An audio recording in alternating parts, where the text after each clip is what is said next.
Hello दोस्तों, आपका अपने YouTube channel surprise online learning centre में स्वागत है। आज मैं यूपी ट्रिपल एससी टेट के भारतीय अर्थव्यवस्था के सब्जेक्ट को ध्यान में रखते हुए टॉप 50 क्वेश्चन आपके लिए आया हूँ। ठीक, तो आप 10 मिनट टाइम निकाल कर इस वीडियो को जरूर देखिएगा, जिसमें से मेरा दावा है कि 4 क्वेश्चन आपके इसी में से फंसेंगे। और इस चैनल को लाइक, सब्सक्राइब और शेयर करना ना भूलेगा। आओ देखते हैं अपने आगे के 50 क्वेश्चन। हेलो दोस्तों, आपका फिर से अपने YouTube चैनल पर स्वागत है। आज मैं यूपी ट्रिपल एससी पेट के ऐसे 50 क्वेश्चंस ले आया हूँ अर्थशास्त्र के कि आप इसे केवल 10 मिनट टाइम निकाल कर आप देखेंगे तो आपके 5 क्वेश्चंस में से आपके 4 क्वेश्चंस अवश्य सही होंगे। तो चलते हैं भाइयों स्क्रीन पर। पहला क्वेश्चन है आपका, भारत में राष्ट्रीय विकास परिषद का गठन कब हुआ? तो आपका सी ऑप्शन 1952 में। सेकंड क्वेश्चन है, प्लान इकोनॉमी फॉर इंडिया के लेखक कौन है? तो इसका आंसर आपका सही होने वाला है M Visvesvaraya plan economy for India के लेखक हैं। तीसरा क्वेश्चन है, भारत में नीति आयोग का गठन कब हुआ था? तो भारत में नीति आयोग का गठन 2015 में आपका नीति आयोग का गठन हुआ था। इसके चौथा क्वेश्चन है, निम्नलिखित में से कौन सा प्रत्यक्ष कर है? आपका चौथा क्वेश्चन है, भारत के राष्ट्रीय आय का मुख्य स्रोत है। तो भारत के राष्ट्रीय आय का मुख्य स्रोत आपका कौन सा है? तृतीय क्षेत्र आपका मुख्य स्रोत है। इसके बाद चौथा क्वेश्चन है, निम्नलिखित में से कौन सा अप्रत्यक्ष कर है? तो आपका निगम कर, संपत्ति कर, सीमा शुल्क और उपहार कर में आपका सीमा शुल्क क्या है? अप्रत्यक्ष कर है। छठवां क्वेश्चन है आपका, भारत में जीएसटी कब लागू हुआ? तो भारत में जीएसटी आप लोगों को पता ही होगा कि 1 जुलाई 2017 से जीएसटी लागू हुआ। तो ऑप्शन सी इसका सही होगा। सातवां क्वेश्चन है, नई औद्योगिक नीति 1991 के इसमें वित्त मंत्री कौन थे? तो नई औद्योगिक नीति 1991 के इसमें वित्त मंत्री इसमें डॉक्टर मनमोहन सिंह थे। नेक्स्ट क्वेश्चन है, नाबार्ड का पूर्ण रूप क्या है? तो नाबार्ड का पूर्ण रूप है national bank for agriculture and rural development. ये आपका ऑप्शन सी सही होगा।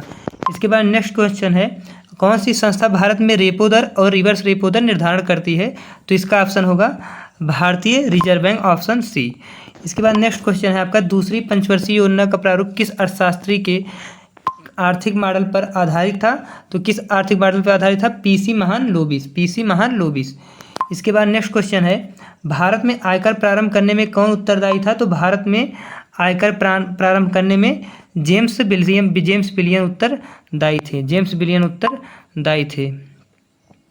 इसके बाद नेक्स्ट क्वेश्चन आपका है, निम्नलिखित में से कौन मानव विकास सूचकांक का तत्व नहीं है? तो निम्नलिखित में से इसमें से जो निर्धनता रेखा से नीचे लोगों की संख्या, ये आपका मानव विकास सूचकांक में नहीं आएगा। 13वां क्वेश्चन है, भारत में नई आर्थिक नीति कब आई थी? तो भारत में नई आर्थिक नीति 1991 में आई थी। फिर नेक्स्ट क्वेश्चन है, भारत में नई औद्योगिक नीति कब आई?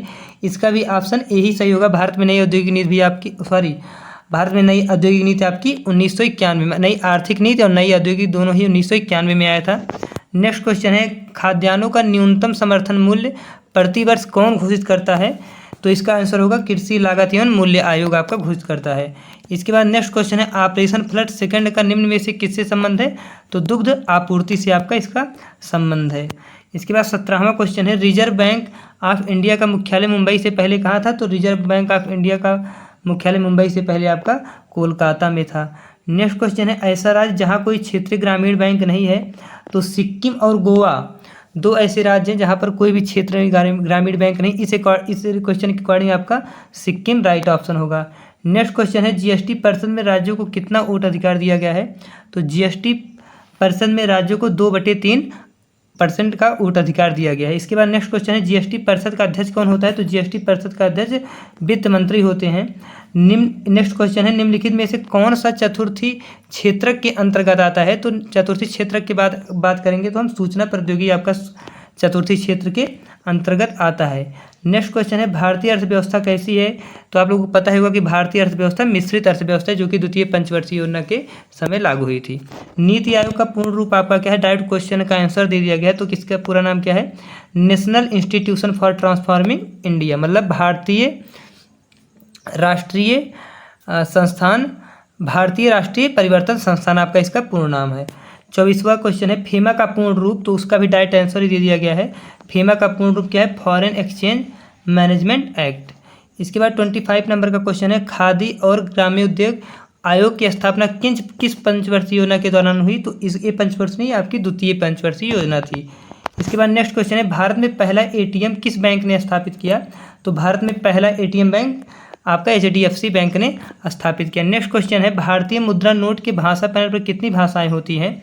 तो भारतीय मुद्रा नोट की भाषा पैनल पर 17 भाषाएं होती हैं। वैसे 15 होती हैं, लेकिन अगर हिंदी और इंग्लिश को जोड़ दिया जाए तो 17 भाषाएं आपका 17 भाषाएं होंगी। बैंकिंग विनिमय अधिनियम किस वर्ष पारित हुआ? तो आपका बैंकिंग विनिमय अधिनियम 1949 में आपका पारित हुआ था। एक मैं कॉन्सेप्ट बता रहा हूँ कि 1 रुपये की नोट, 1 रुपये की नोट पर तथा सभी सिक्कों पर किसका साइन होता है? वित्त मंत्री का साइन होता है। लेकिन 1 रुपये से बड़े नोट जितने भी हुए सब पर साइन किसका होगा? RBI गवर्नर का साइन होगा। इसके बाद नेक्स्ट क्वेश्चन है, निम्न में से उत्पादन का कारक नहीं है, तो आपका निम्न इसमें क्या होगा? परिवहन नहीं होगा, क्योंकि श्रम भूमि पूंजी किससे संबंधित? उत्पादन के कारक से आपके संबंधित है। इसके बाद नेक्स्ट क्वेश्चन है, रेलवे बजट को सामान्य बजट के साथ कब मिलाया गया? तो रेलवे बजट को सामान्य बजट के साथ कब मिलाया गया था? आपका 2017 में रेलवे बजट को सामान्य बजट के साथ मिलाया गया था। ठीक, और कब अलग कर दिया गया था? 1924 में एक वर्ष समिति के द्वारा। इसके बाद नेक्स्ट क्वेश्चन है, स्वतंत्र भारत का प्रथम बजट किसने प्रस्तुत किया? तो स्वतंत्र भारत का प्रथम बजट किसने प्रस्तुत किया था? R.K. षणमुगम शेट्टी ने, R.K. षणमुगम शेट्टी ने आपका पारित किया था। नेक्स्ट क्वेश्चन है, गरीबी का आकलन कौन करता है? तो गरीबी का आकलन कौन करता है? NSSO। इसके बाद नेक्स्ट क्वेश्चन है, तेंदुलकर समिति का संबंध किससे है? तेंदुलकर समिति का संबंध किससे था? गरीबी से था। नेक्स्ट क्वेश्चन है, यदि RBI नगद कोष अनुपात को घटा दे तो साख सर्जन पर क्या प्रभाव होगा? तो यदि RBI अपना नगद कोष अनुपात को घटा दे तो साख सर्जन क्या हो जाएगी? बढ़ जाएगी। साख सर्जन क्या हो जाएगी भैया? बढ़ जाएगी। आपका ऑप्शन C सही राइट ऑप्शन होगा। इसके बाद नेक्स्ट क्वेश्चन है आपका 36 नंबर का, व्यापार संतुलन बैलेंस ऑफ ट्रेड किन दोनों के बीच का अंतर है? तो व्यापार संतुलन किन दोनों के बीच का अंतर है? देश का आयात और निर्यात, देश का आयात और निर्यात। इसके बाद नेक्स्ट क्वेश्चन है, कॉन्सेप्ट में क्वेश्चन नहीं बल्कि इसका 1 नंबर में ऐसे ही दे दिया है, मानव विकास सूचकांक कौन तैयार करता है? तो मानव विकास सूचकांक संयुक्त राष्ट्र विकास कार्यक्रम UNDP, United Nation Development Programme आपका तैयार करता है। नेक्स्ट क्वेश्चन है, वह वस्तुएं जिनकी कीमत बढ़ने पर खपत बढ़ जाती हैं तो वह वस्तुएं क्या कहलाती हैं? आपकी गिफिन वस्तुएं कहलाती हैं। इसके बाद NSSO का पूर्ण रूप क्या है? National Sample Survey Organisation, National Sample Survey Organisation. इसके बाद 40वां क्वेश्चन है, अनवरत योजना रोलिंग प्लान को कब लागू किया गया था? तो अनवरत योजना रोलिंग प्लान को कब लागू किया गया था? आपका चतुर्थी पंचवर्षीय योजना के दौरान आपका लागू किया गया था क्या? अनवरत योजना। इसके बाद नेक्स्ट क्वेश्चन है, तीसरी पंचवर्षीय योजना का मुख्य उद्देश्य क्या था? तो तीसरी पंचवर्षीय योजना का मुख्य उद्देश्य आपका क्या था? कृषि था। विनिर्माण क्षेत्र है, विनिर्माण आपका किससे? सेकेंडरी सेक्टर को हम विनिर्माण या द्वितीय क्षेत्र को हम विनिर्माण क्षेत्र भी बोलते हैं। इसके बाद नेक्स्ट क्वेश्चन है, शहरी क्षेत्रों में किस प्रकार की बेरोजगारी पाई जाती है? तो शहरी क्षेत्रों में शिक्षित बेरोजगारी पाई जाती है। इसका मैंने ट्रिक बताया था, 7 से शहरी और 7 से शिक्षित। इसके बाद नेक्स्ट क्वेश्चन है, कौन सी आर्थिक गतिविधियां प्राथमिक क्षेत्र के अंतर्गत आती हैं? तो कौन सी गतिविधियां प्राथमिक क्षेत्र के अंतर्गत आएंगी? प्राथमिक क्षेत्र मतलब कृषि क्षेत्र। तो जितने भी कृषि क्षेत्र या प्राकृतिक क्षेत्र, नेचुरल सेक्टर जितने भी आएंगे सब किसके अंतर्गत आ जाएंगे? प्राथमिक क्षेत्र। इसका राइट ऑप्शन ए आपका सही होने वाला है। इसके बाद फिर से क्वेश्चन आपका है, प्रति व्यक्ति आय की गणना किससे की जाती है?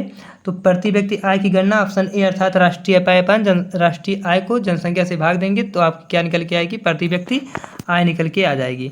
इसके बाद नेक्स्ट क्वेश्चन है, परिवहन आर्थिक गतिविधि के किसी क्षेत्र के अंतर्गत क्या है? तो परिवहन आर्थिक गतिविधि के किसी क्षेत्र के अंतर्गत क्या है? आपका तृतीय सेक्टर आपका आएगा। नेक्स्ट क्वेश्चन है, 2019-20 के बजट के अनुसार 2019-20 के बजट के अनुसार भारत सरकार को अधिकतम कर आय की प्राप्ति का सबसे बड़ा साधन कौन सा है? तो आपका निगम कर, कारपोरेट टैक्स अर्थात कंपनी द्वारा लिया गया कर, वो क्या है? प्राप्ति का, आय की प्राप्ति का सबसे बड़ा क्या है? साधन ही है। SEBI का पूर्ण नाम अर्थात सेबी का पूर्ण नाम क्या है? Stock exchange board of India, जो कि एक कौन सा निकाय है? संवैधानिक निकाय है अर्थात संविधान में इसका उल्लेख है। नेक्स्ट क्वेश्चन है, भारत में आर्थिक सुधारों के बाद से अर्थव्यवस्था के प्राथमिक, द्वितीय तथा तृतीय क्षेत्रों में से किसमें सबसे ज़्यादा बढ़ोतरी हुई? तो आपकी तृतीय क्षेत्र में बढ़ोतरी हुई, क्योंकि तृतीय क्षेत्र को हम सेवा क्षेत्र के नाम से भी जानते हैं। आपका लास्ट क्वेश्चन होने वाला है 15 नंबर का, 8वीं 9वीं 10वीं तथा 11वीं पंचवर्षीय योजना में से किस पंचवर्षीय योजना में वृद्धि दर का लक्ष्य पार हो गया, मतलब जितना उनका लक्ष्य रखा गया था उससे ज़्यादा वो अपना अचीव कर लिया है। तो क्या हो जाएगा आपका 9वीं पंचवर्षीय योजना में। ठीक, तो आप इस वीडियो को अगर अच्छे से क्वेश्चन ना समझ पाए हो तो आप इसे दोबारा ज़रूर देखिएगा और इस चैनल को लाइक शेयर सब्सक्राइब करना ना भूलिएगा। धन्यवाद।